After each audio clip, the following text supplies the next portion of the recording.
The man I was supposed to marry thought he could keep secrets from me. He invited his ex to our wedding, gave her a special place of honor, and expected me to smile and play along.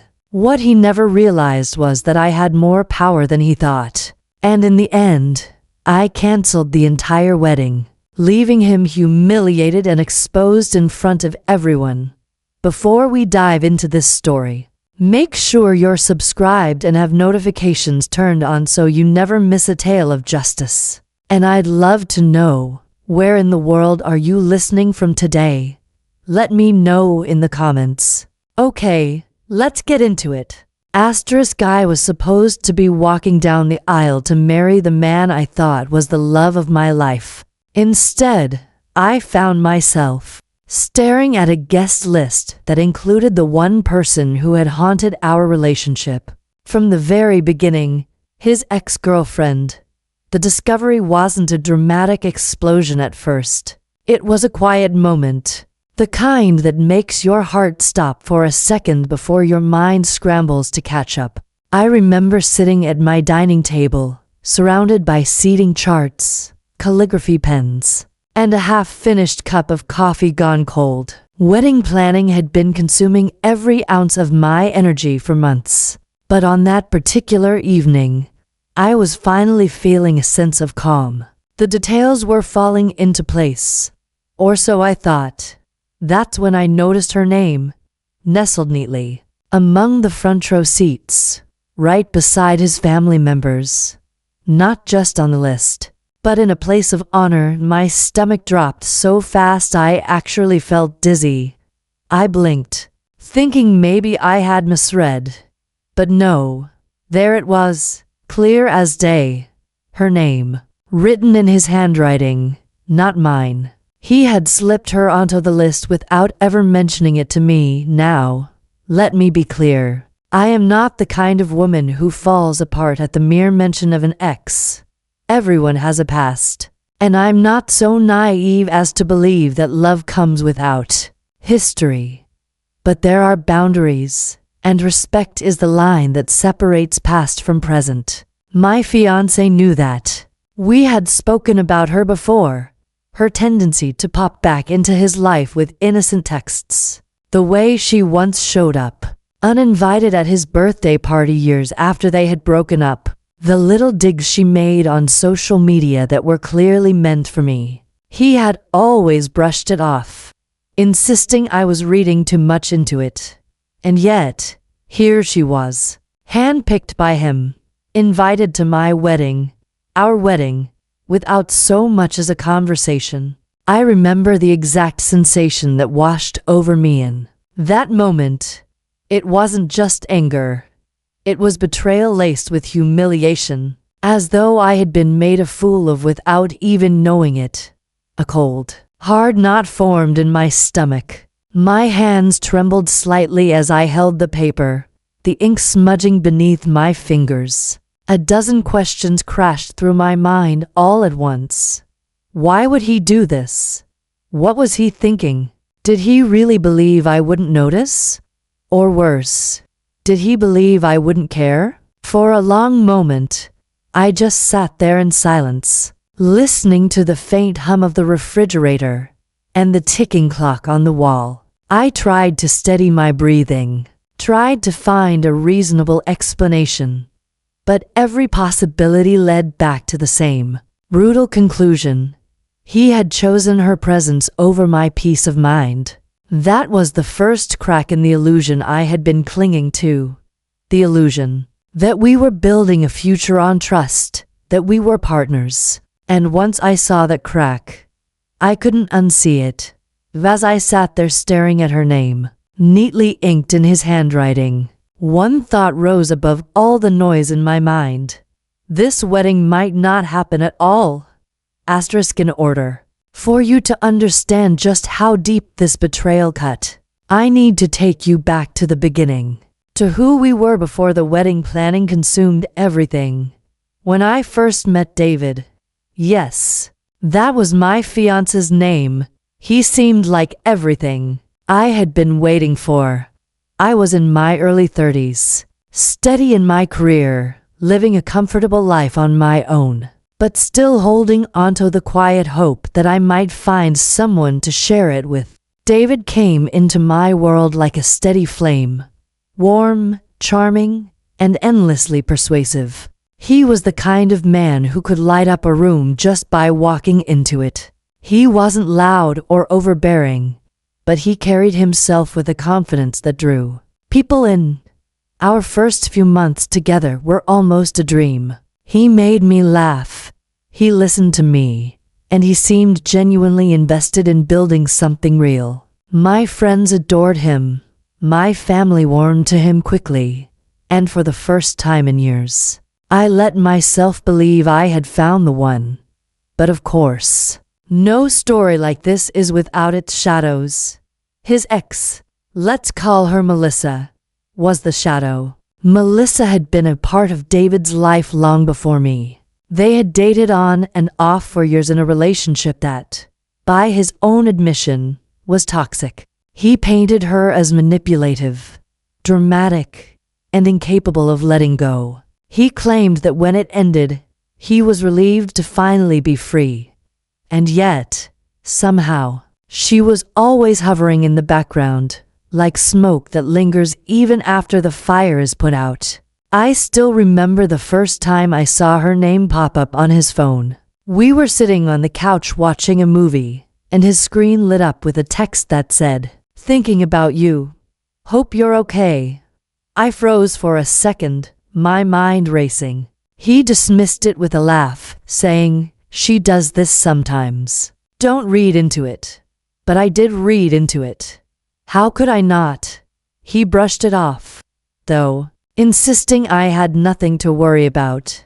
And because I wanted to trust him, I swallowed my unease. That became a pattern in our relationship. Small red flags that I ignored in the name of love. A birthday party where she showed up uninvited and he awkwardly tried to play it off as coincidence. A cryptic social media post where she wrote something like, "Some people move on, but they never forget who their real soulmate is."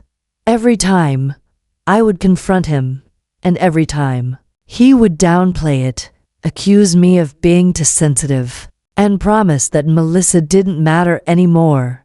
And I wanted to believe him. I really did. Because aside from this shadow of her, life with David was good. We traveled together. We built routines. We made plans for a home and a family. I had convinced myself that every couple has challenges, and this just happened to be ours. But looking back now, I can see how blind I was. His dismissive attitude wasn't just a way of protecting me from unnecessary worry. It was a way of protecting her place in his life. He never truly cut her out, no matter how much I asked. And the worst part is, I let him convince me that setting boundaries was my problem. That my discomfort was a sign of weakness instead of self-respect. That was the normal world before the wedding planning. On the surface, everything seemed fine, happy even. But beneath it all, there was a steady undercurrent of doubt, of tension I couldn't quite name. I brushed it aside because I wanted the fairy tale, and then came the guest list. That name, that moment when the illusion finally shattered. I realized then that the first warning signs had been there all along. I just hadn't wanted to see them. The night I found Melissa's name on the guest list, I sat at the dining table long after the sun had set. The papers spread out like evidence in some criminal case. My eyes kept drifting back to that single, damning line. Melissa Carter, front row. I couldn't leave it alone. I needed to hear him explain it. When David came home later that evening, humming to himself as he dropped his keys on the counter, I was still there, the seating chart in front of me, my body tense. "Hey, babe," he said casually, loosening his tie. "You've been at this all day, huh? Don't overdo it." I didn't return his smile. I simply slid the paper across the table toward him. "Do you want to explain this?" The moment his eyes landed on her name, something flickered across his face, a tiny flash of guilt, maybe even fear, but just as quickly, it was gone, replaced by his usual smooth mask of indifference. Oh, that. He shrugged, reaching for a glass of water like this was nothing. I thought it would be nice to invite her. We ended on good terms, and she's part of my past. It's not a big deal. Not a big deal. The words hit me like a slap. My voice stayed calm, as I asked, "You thought it would be nice? Without even asking me? Without even mentioning it?" He gave a little laugh, the kind that dripped with condescension. "You're making this bigger than it is. She's not important. She's just a guest. Why are you so insecure about this?" That was the first knife twist, to be made to feel insecure for reacting like any sane woman would. But what made it worse was what came next. I pressed him. "Why is she sitting in the front row? With your family?" He didn't even hesitate. "Well, she's known me for a long time. She's practically family. She was a big part of my life, and I don't want to erase that." My stomach turned. Practically family, a big part of his life. And yet, what about me? I was the woman about to marry him, the one building a future with him, the one sitting across from him right now feeling like I had just been erased. I wanted to scream. I wanted to shake him until he understood the magnitude of what he had done. But instead, I sat there in stunned silence, feeling a cold, creeping certainty settle in my bones. This wasn't just about an invitation. This was about priorities, about loyalty, about respect. And in that moment, it became painfully clear that his loyalty was not with me. I tried to reason with him, to explain how humiliating it would be for me to stand up there, pledging my life to him, while she sat in the front row watching with that smug little smile I could already picture. But he wouldn't hear it. He doubled down, telling me again that I was overreacting, that canceling her invitation would make me look petty in front of everyone. That was the line for me. The moment the switch flipped in my head, I realized he wasn't just dismissing my feelings. He was actively choosing hers over mine. And if he could do that now, before we were even married, what would stop him from doing it again and again in the future?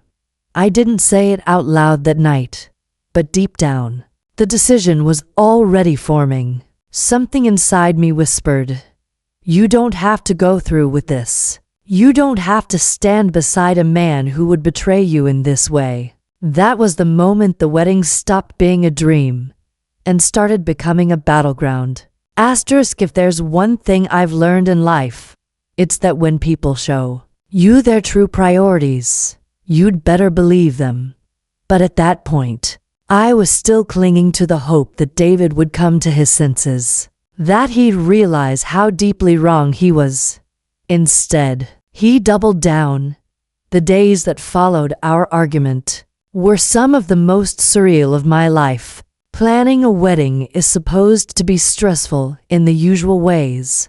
Finding the right florist, finalizing the menu, making sure everyone has the right suit sizes. But for me, every task felt poisoned, overshadowed by that one name on the list, and the dismissive way David had brushed me aside. I remember sitting across from him at breakfast the next morning. I wanted to believe maybe he'd had time to think it over, that maybe he would apologize, take her off the list, and reassure me that I was the only woman who mattered. But instead, he leaned back in his chair, sipping his coffee, and said in that casual, infuriating tone, "I really don't understand why you're still upset about this. You're making things so much harder than they need to be." That was his refrain. "You're making things harder." As if the problem wasn't his betrayal, but my reaction to it. The worst part, He didn't just invite her. He started weaving her into the fabric of our wedding. I overheard him on the phone one evening, chuckling softly as he told someone, "Oh yeah, Melissa will be there. Of course she'll get along with everyone. She's always been part of the group." Always been part of the group. I wanted to scream. I was supposed to be building a new family with him, and instead, he was clinging to a ghost from his past. And Melissa, she didn't miss her chance to stir the pot. Within days, she was posting cryptic little messages on social media, excited to celebrate love this season. Some people come and go, but real bonds never break. It didn't take much imagination to figure out who those were aimed at. Friends started sending me screenshots, asking what was going on, if I was okay. I was mortified. When I confronted David about it, expecting at least a flicker of understanding, he laughed it off again. "She's just being dramatic. That's who she is. You can't control everything people post online." Maybe I couldn't control what Melissa posted, but he could control whether she was at the wedding. And he was making a choice. The more I pushed back, the more he made me feel like the villain. He said things like, "If you really trusted me, you wouldn't be so threatened. And this is why I didn't tell you in the first place. I knew you'd overreact." Each word chipped away at me. It wasn't just that he had invited her, it was that he made me feel small for daring to care. And then came the final insult. One evening, while we were working on the rehearsal dinner guest list, he looked at me with this strange mixture of frustration and pity. "You need to learn to be more secure in yourself," he said flatly. "If you keep acting like this, people are going to think you're controlling. Honestly, maybe you should apologize to her at the wedding, just to smooth things over." Apologize to her. That suggestion hit me harder than anything else. My chest tightened, my hands went cold, and I stared at him in disbelief. He wanted me, the bride, to apologize to the ex-girlfriend he had invited behind my back. That was the moment. The escalation tipped from bad to unbearable. He wasn't just dismissing my feelings anymore. He was actively trying to rewrite the story, to make me the problem, while handing her a place of honor in what was supposed to be the happiest day of my life. And as much as I wanted to hold onto the dream, I could feel something shifting inside me, a quiet, growing voice whispering, "This isn't right. This isn't love. And you don't have to accept it." There's a difference between private disappointment and public humiliation. In private, you can try to reason with someone, try to salvage dignity from the ashes of an argument. But when your pain is dismissed in front of others, in front of family, no less, something inside you hardens. That's exactly what happened to me. It was about 2 weeks before the wedding when we had a family dinner at David's parents' house. They had invited a handful of close relatives, the kind of intimate gathering where everyone relaxes into stories and laughter. Normally, I would have enjoyed those evenings. His parents had always been kind to me, and I genuinely loved them. But that night, everything was different. We were halfway through dinner when the subject of the wedding came up. Naturally, since it was all anyone could talk about at that point, his aunt asked a harmless question about the seating chart. And before I could even open my mouth, David proudly announced, "Oh, and Melissa will be in the front row, right next to Mom and Dad." The table went quiet for a beat too long. I felt every pair of eyes shift toward me. His mother's fork hovered in the air. His cousin raised an eyebrow, and someone even let out a small, incredulous laugh, like they thought he was joking.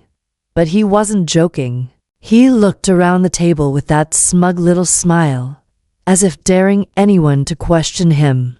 Finally, his father cleared his throat. "David," he said carefully, "don't you think that might be awkward for your fiancé? I will never forget what happened next." Instead of acknowledging my feelings, instead of softening or reconsidering, David turned to his entire family and said, "She's just jealous. Honestly, she's been giving me a hard time about it, but it's ridiculous. We're all adults here. I wish she could be more mature about it." I felt the blood rush to my face. Hot and humiliating.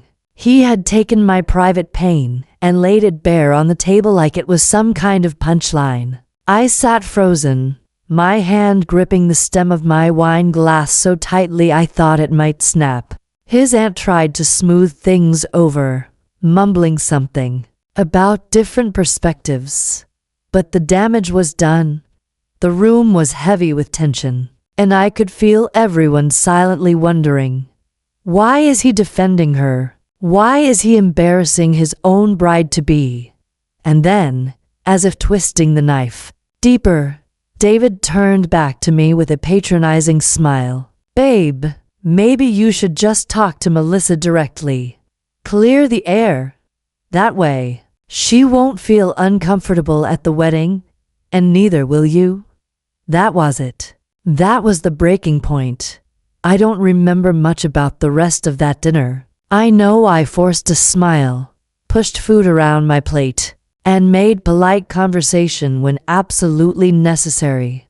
But inside, I was shutting down. My heart was pounding, my mind was screaming, and a cold clarity was beginning to crystallize. On the drive home, he had the nerve to act as though nothing was wrong.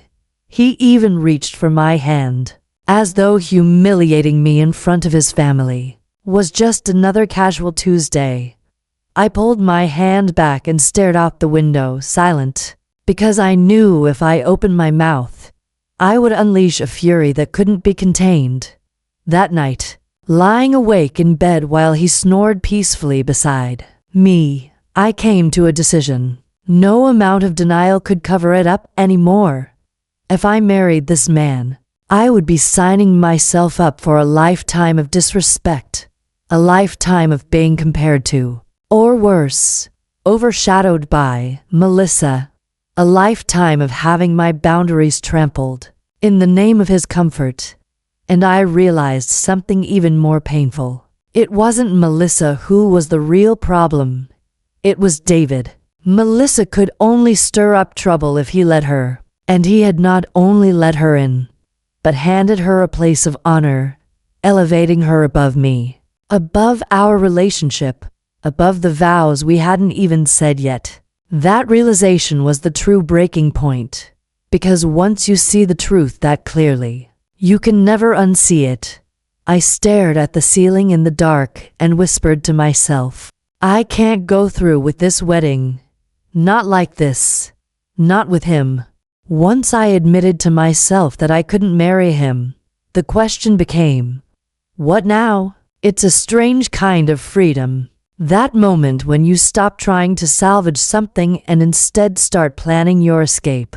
The pain was still there, sharp, raw, and humiliating. But underneath it, a sense of calm began to take root. If I wasn't going to marry him, then I needed to take control of how this story ended. The answer came to me almost by accident. One sleepless night, I was sorting through a thick stack of wedding paperwork, contracts, invoices, email printouts, the endless trail of documents that pile up when you plan an event for over 100 people. I had been the one handling most of the logistics, partly because I was more organized, and partly because I had insisted on being the primary point of contact. That's when I noticed it. The venue contract. I had skimmed it before when I signed it, but that night, for the first time, I read it closely, line by line. My name was listed as the sole contracting party, and in the cancellation clause, clear as day, It stated, in the event of a cancellation initiated by the client, all refundable deposits and credits shall be returned to the primary signee. My full name. My breath caught in my throat. Slowly, carefully, I read it again, and then again. It hit me like a bolt of lightning. The wedding wasn't his.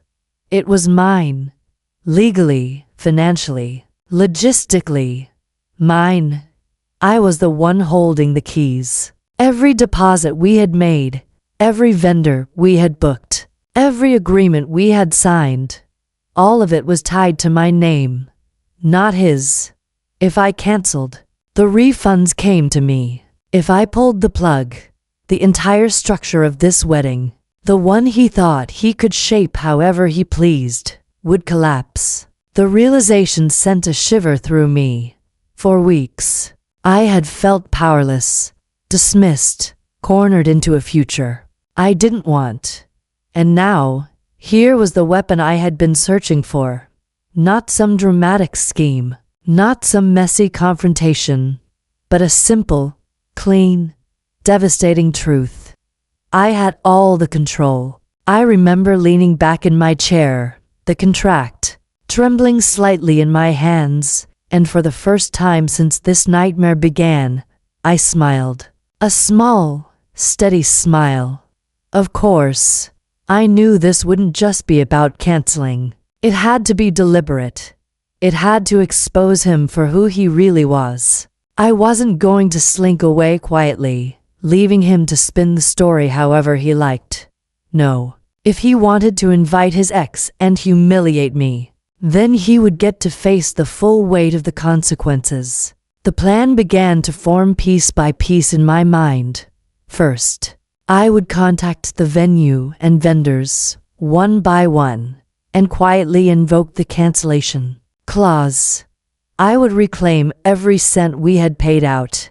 The money would be secured in my name before he even realized what was happening. Second, I would let my closest friends and family know the truth. Not in whispers, not in vague half-truths, but the full story. That my fiancé had secretly invited his ex to our wedding, given her a place of honor, and publicly humiliated me for objecting. And finally, on the day that was supposed to be our wedding, I would make sure he felt the same sting of humiliation he had inflicted on me. Not through shouting or dramatics, but through absence, through silence, through the image of a venue that stood empty because his bride had walked away. It wasn't about vengeance for vengeance's sake. It was about justice, about balance, about showing him that he could not trample on my dignity and still walk down the aisle with me as though nothing had happened. As I closed the folder of contracts that night, my heart felt lighter. For the first time in weeks, I fell asleep easily, my mind quiet. The decision was made. The plan was set, and soon, David was going to learn that when you invite your ex to the wedding without telling your bride, you don't get a wedding at all. The morning I made the first call, my hands trembled just a little as I dialed the number. It wasn't fear anymore. It was adrenaline, the kind that comes when you finally take control. After weeks of being treated like a doormat, I started with the venue. "Good morning," I said evenly when the manager answered. "This is my name. I'm the contracting party for the date wedding." "Yes, of course," she said warmly. "We've got you on the calendar. How can I help?" I took a breath. "I'd like to invoke the cancellation clause in my contract, effective immediately." There was a pause. I could almost hear her flipping through the papers in front of her. "Just to confirm," she said cautiously, "you're the primary signee on this?" "Yes," I replied, steady now. "It's in my name only." She cleared her throat. "In that case, we'll process your refund within 10 business days." And just like that, it was done. I hung up the phone, staring at it for a long moment, my pulse racing. The knot that had sat in my stomach for weeks loosened. The first domino had fallen. The rest came quickly. I called the florist, the caterer, the DJ. Each time, I confirmed that the contracts were under my name, and each time, the response was the same: "We'll send the refund directly to you." With every call, I felt lighter, stronger, freer. David had no idea. He still thought he was the groom-to-be, still walking around with that smug smile, still exchanging texts with Amanda like the two of them were plotting some inside joke. He didn't suspect that the wedding he was clinging to so tightly was evaporating beneath his feet. But I wasn't reckless. I didn't broadcast what I was doing. I wanted everything in place before the truth came out. The next step was telling my people, my friends and family who had been watching me struggle, who had quietly wondered why I was tolerating so much. I sent out a group message, carefully worded but unflinching in its honesty. "Hi everyone. I want you to hear this from me first. The wedding is off." David invited his ex-fiancée to the wedding without my knowledge, even gave her a special role, and when I objected, he humiliated me in front of others. I've chosen to end the engagement. Please respect my decision and do not reach out to him on my behalf. Thank you for your love and support. My phone buzzed for hours afterward. Some replies were short, full of heartbreak emojis and "I'm so sorry." Others were long, angry paragraphs about how they had never trusted David, how they had seen red flags but hadn't wanted to hurt me by saying so. But the overwhelming tone was support, relief, love. My people had my back. And then came the final move, the one I had thought about the most. Our wedding date was approaching, and I knew David was still telling people everything was fine. So I crafted one last message. This one went out to the wider guest list, everyone who had RSVP'd, everyone who had planned outfits and flights and hotel stays.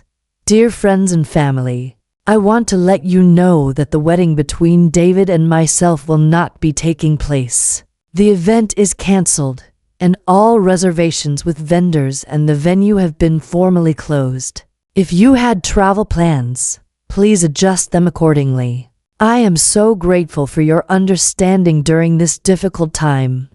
I hit send and sat back in my chair. My heart was pounding, but not from fear, from exhilaration. There it was, the truth, out in the open. No more pretending. No more walking on eggshells. By the time David figured it out, by the time the texts started flooding his phone from confused relatives and canceled guests, it was far too late. The contracts were void. The refunds were already processing. The wedding was gone, erased as cleanly as if it had never been planned. I had stripped him of the one thing he thought he could control, the illusion that everything was fine, that he was still the center of attention, that I would still be standing beside him at that altar. In the best part, I hadn't raised my voice. I hadn't begged or pleaded. I had simply pressed cancel. The silence that followed was louder than any fight we had ever had. And I knew, when the day that was supposed to be our wedding finally arrived, that silence would be deafening. The day after I sent the cancellation notices, I heard the front door slam with a force that rattled the picture frames on the wall. David stormed into the living room, his face flushed, his tie askew as if he'd yanked it loose in the car. In his hand was his phone, screen lit up with a flood of unread messages. "What the hell did you do?" he barked, voice shaking. I didn't move from the armchair where I was sitting. I'd been expecting this storm. In fact, I had prepared for it. I canceled the wedding. I said simply. My voice was calm, steady, the exact opposite of his. His eyes bulged. "You can't just. You had no right." "Oh, But I did. I cut him off. I folded my hands in my lap and tilted my head slightly. All of the contracts were in my name. Every vendor, every reservation. You signed nothing. Legally, it was my event to cancel. For a moment, he looked stunned. His mouth opened, then closed again like a fish gasping for air. Finally, he jabbed a finger at me. Do you know how insane you sound? Do you realize how embarrassed I am right now? People are blowing up my phone. My mom is furious. Amanda is. He caught himself. But it was too late. I raised an eyebrow. Amanda is what, David? Upset. Heartbroken? Embarrassed that she won't get to play the role of your second bride at our wedding? His face darkened.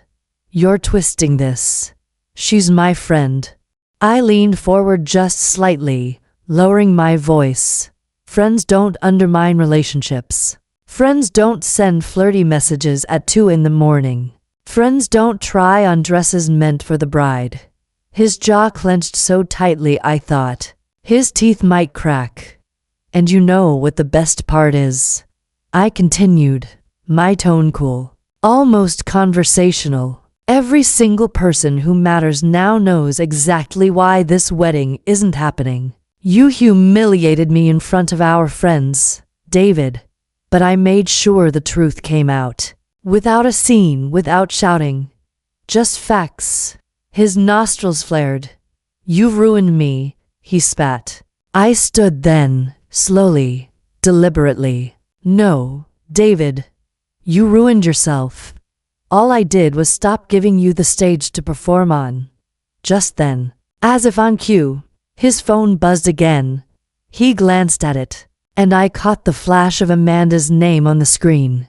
His face twisted in frustration. He turned the phone over in his hand like it had betrayed him. She's angry too, he muttered. She says she looks like a fool. I almost laughed. Not out of cruelty, but out of sheer disbelief. She looks like a fool because she is one. She thought she could walk into my wedding and take up space that wasn't hers. You thought you could let her. And now you're both standing in the rubble of what you built. He opened his mouth again, but no words came. For the first time in months, maybe years. David looked small, not powerful, not charming, just small. He sank onto the couch, elbows on his knees, head in his hands. I let the silence stretch.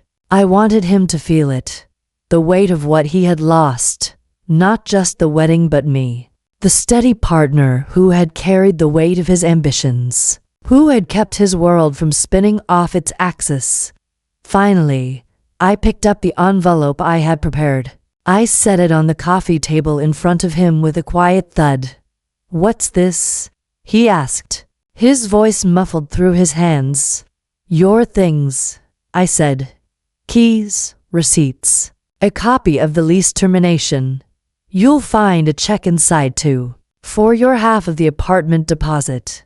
That's the only thing you're owed. He lifted his head, eyes red-rimmed but still blazing with resentment. You think you've won. I met his gaze, unflinching. No, David. I didn't play a game. I just stopped letting you use me as a pawn. The room went still. The anger drained from his face, replaced by something far more unsettling. Defeat. That was the moment I knew it was over. Not just the wedding, not just the engagement, but the hold he had over me. The man who had once made me doubt my worth was now the one sitting in silence, realizing he had gambled away everything. And Amanda, from the snippets I later heard, she didn't fare much better. She had boasted about her special role to more people than I realized. And when the wedding imploded, the blame fell squarely on her shoulders too. She wasn't the clever interloper anymore. She was the woman who helped destroy an engagement and had nothing to show for it. David and Amanda had both underestimated me. And in doing so, They had orchestrated their own downfall. I didn't have to raise my voice. I didn't have to fight. All I had to do was walk away and let the truth reveal itself. And now, watching him slumped on that couch, I felt something I hadn't felt in months. Peace. David sat there, defeated, staring at the envelope I had placed in front of him. His shoulders sagged as though the weight of every mistake he had ever made had finally caught up with him. I stood a few feet away, arms crossed, not in anger but in resolve. There was nothing left to argue, nothing left to salvage. The fight was gone, and what remained was the truth. Plain, undeniable, and final. He reached for the envelope slowly, almost cautiously, as if afraid of what it contained. When he opened it, his eyes flicked across the papers inside. The receipts, the lease termination, the check. I could see the flicker of recognition and humiliation spread across his face. "You're really doing this," he said at last, voice low, almost hollow. "Yes," I answered softly, but firmly. "I already have." He swallowed hard, the sound loud in the quiet room. "After everything we've been through, after all those years," I tilted my head. "Yours don't mean much if they're built on lies and disrespect. You invited Amanda into our lives in a way I never consented to. You let her take up space that belonged to me. And when I spoke up, you made me feel like I was the problem." His face crumpled, anger giving way to something more pitiful. Shame. For a moment, I almost pitied him. Almost. But then I remembered every time he brushed off my feelings. Every time he made me question my sanity when I knew the truth was staring me in the face. I remembered standing alone at the rehearsal dinner, the whispers behind my back, Amanda's smug little smile. That pity evaporated like smoke. "You know what hurts the most, David?" I asked quietly. "Not the betrayal, not even the humiliation. It's that I wasted so much time believing you were a partner when you were really just an anchor, dragging me down." He flinched, as though the words physically struck him. I leaned forward slightly, resting my hands on the back of the chair in front of me. "So here's how this ends. You take that envelope, you leave, and you never contact me again. We're finished, not just as a couple, but as a story. Whatever narrative you thought you had with me, it's over." For a long, waited pause, he didn't move. Then, with a sharp breath, he shoved the papers back into the envelope, stuffed it under his arm, and stood up. His voice was bitter, almost a growl. "You'll regret this." I straightened, meeting his eyes with absolute clarity. "No, David. The only thing I regret is not ending it sooner." The words hung in the air like the closing gavel of a trial. He hesitated, his expression twisted with a mixture of anger and disbelief, before finally turning toward the door. The sound of it slamming behind him echoed through the apartment, but instead of rattling me, it felt like a release. I exhaled slowly, deeply, letting the silence settle. For the first time in months, the space felt mine again. No shadows of Amanda, no constant tension, no tiptoeing around David's ego. Just me, standing in the aftermath of a storm I had survived. I whispered to myself, not for him, not for anyone else, just for me. This chapter is closed, and I meant it. In the days after David walked out for the last time, I thought the silence in my apartment might crush me, but instead, it became a kind of balm. The absence of his voice, his criticisms, his constant presence. It left room for something else.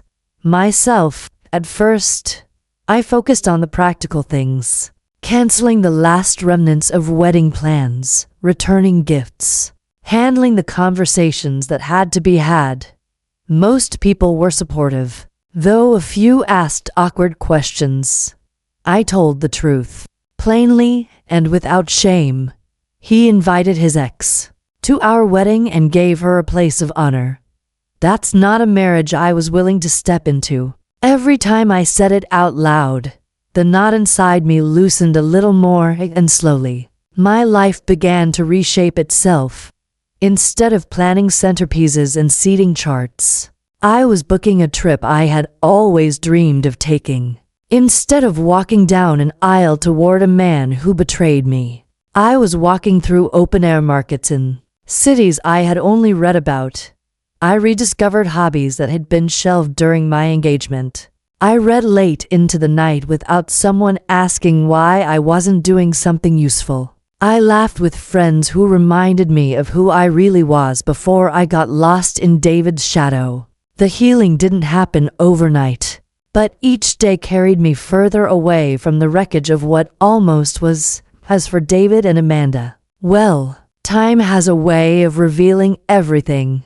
Word trickled back to me through mutual friends. They had tried, predictably, to make a relationship out of the embers of ours. But to people bound by secrecy and manipulation rarely find peace together. By the end of the year, they had split in a spectacularly messy fashion.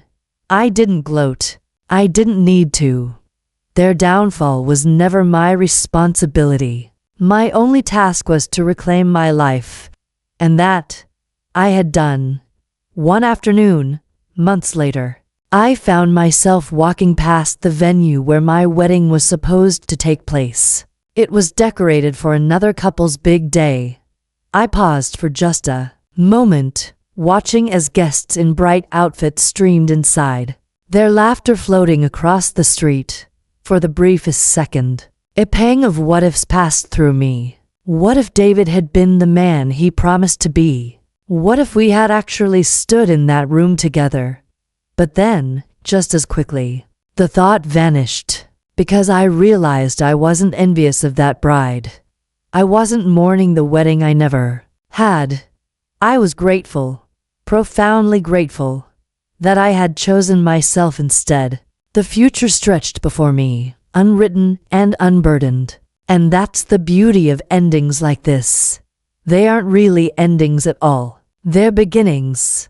I walked away from that venue with a quiet smile, knowing I had closed one chapter and opened another, one where my happiness wasn't something granted or denied by someone else. It was mine to claim, fully and unapologetically.